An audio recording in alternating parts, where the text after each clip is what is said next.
Hello everyone, आप सभी का मेरे यूट्यूब चैनल पर स्वागत है। हम डिस्कस करेंगे आज के मोस्ट इम्पॉर्टेंट क्वेश्चन। शुरुआत करेंगे एक महत्वपूर्ण दिवस के साथ। 18 फरवरी को ताज महोत्सव के रूप में मनाया जाता है।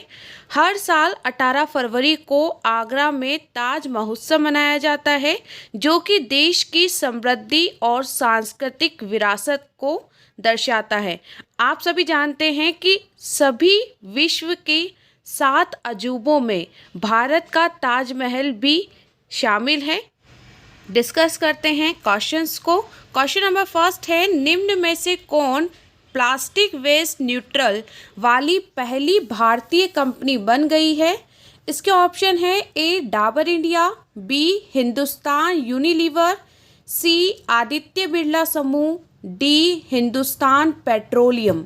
इसका आंसर होगा ए डाबर इंडिया भारत की पहली कंपनी है जो प्लास्टिक वेस्ट न्यूट्रल कंपनी बनी है।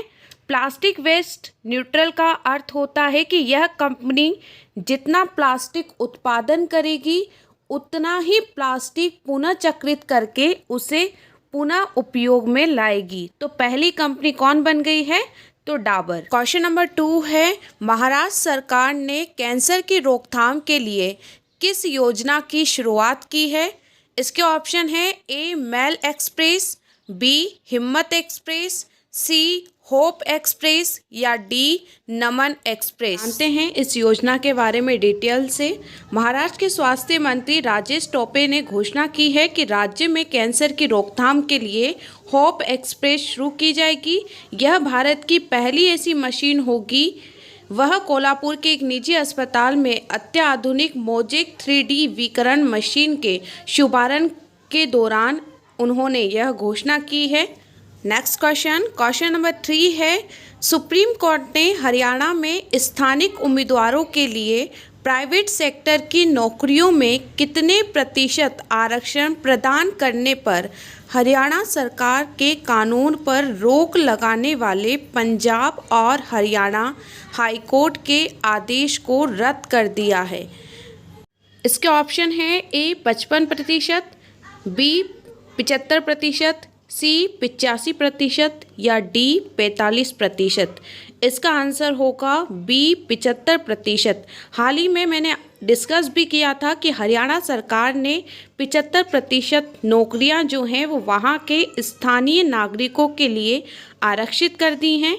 उसी के संदर्भ में हाईकोर्ट का यह फैसला आया है। क्वेश्चन नंबर 4 है, भारतीय नौसेना ने अपने युद्धपोत INS विशाखापत्तनम से 18 फरवरी 2022 को समुद्र में किस सुपरसोनिक क्रूज मिसाइल का सफल परीक्षण किया है? इसका ऑप्शन है ए ब्रह्मोस मिसाइल, बी प्रलय मिसाइल, सी प्रहार मिसाइल या डी अग्नि मिसाइल। इसका आंसर होगा ए ब्रह्मोस मिसाइल। जानते हैं इस मिसाइल के बारे में। इस मिसाइल का निर्माण भारत और रूस द्वारा मिलकर किया गया है। इस मिसाइल का नाम भारत की ब्रह्मपुत्रा और रूस की मॉस्कोवा नदी के नाम पर रखा गया है। इसकी रेंज की बात की जाए तो 450 किलोमीटर से भी अधिक माना जा रहा है। वहीं इसके भार की बात की जाए तो ये 200 किलो तक की मिसाइल है। इस मिसाइल के कारण चीन भी भारत से घबराता है। चलते हैं नेक्स्ट क्वेश्चन पर। क्वेश्चन नंबर 5 है, किस IIT संस्थान के शोधकर्ताओं ने ओरिगामी मेटा मटेरियल नामक एक नई सामग्री विकसित की है? इसके ऑप्शन है IIT Mumbai, B IIT Madras, C IIT Kanpur या डी IIT दिल्ली। इसका आंसर होगा बी IIT मद्रास ने हाल ही में एक सामग्री विकसित की है जिसका नाम ओरिगामी मेटा मटेरियल्स है। ओरिगामी एक कला है जो जापान में बहुप्रचलित है। ओरिगामी कला के तहत कागजों के टुकड़ों से विभिन्न प्रकार की आकृतियां बनाई जाती हैं। इसी कला से सबक लेते हुए IIT मद्रास द्वारा एक ऐसी सामग्री विकसित की गई है जिसके द्वारा जो बिल्डिंग्स बनाई जाएंगी या ब्रिज बनाए जाएंगे वो बहुत ही लचीले होंगे, जो आपदा आने के पश्चात पुनः उसी आकृति में ढाले जा सकेंगे। नेक्स्ट क्वेश्चन, क्वेश्चन नंबर 6, हाल में ही रूस और किस देश के तनाव के बीच बाबुस्का बटालियन काफ़ी चर्चा में रही?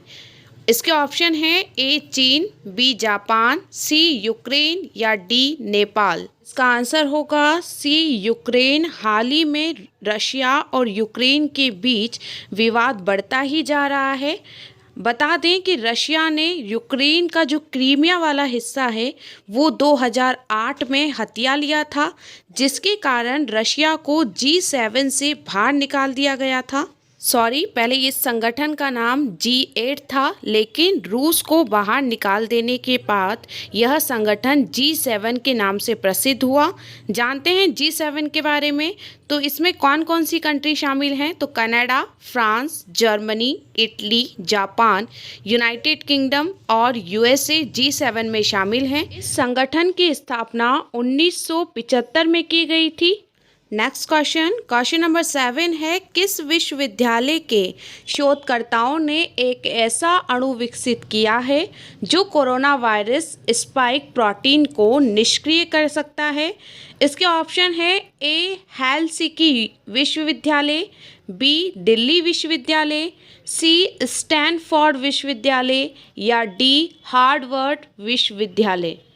इसका आंसर होगा ए हेलसिंकी विश्वविद्यालय द्वारा एक ऐसा अणु विकसित किया गया है जो कोरोना वायरस के स्पाइक्स प्रोटीन को निष्क्रिय कर सकता है।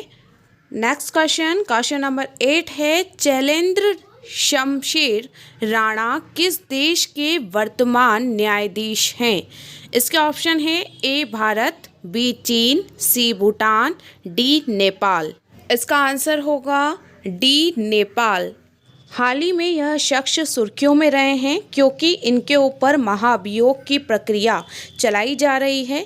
इनके कार्यकाल के दौरान इनके द्वारा जो गलतियां की गई, उन गलतियों की जांच करते हुए इन पर महाभियोग की प्रक्रिया लागू की गई है।